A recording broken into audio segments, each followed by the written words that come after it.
Welcome to the 5th Axis Learning Lab. Today we're going to set up the RockLock on a 4th axis using a master pallet. First, mount the RockLock onto the faceplate.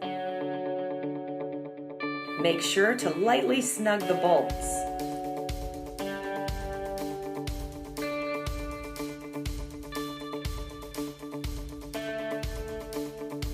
Then, place the master pallet onto the RockLock unit.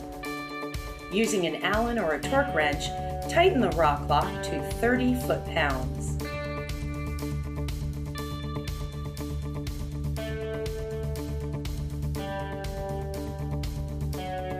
Rotate your 4th axis around the indicator to ensure center of rotation.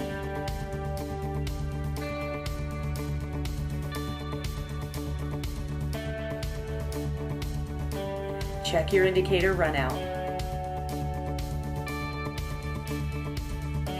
If it is not zeroed, tap the RockLock with a rubber mallet until there is no movement.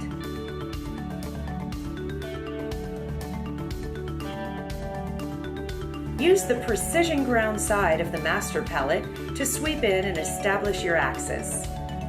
Your rotational axis is now A0. To obtain your Z height, check factory specs for your machine. Your RockLock is now ready to run CNC. Make sure to like, share, and subscribe. And don't forget to click on the bell to receive new video alerts.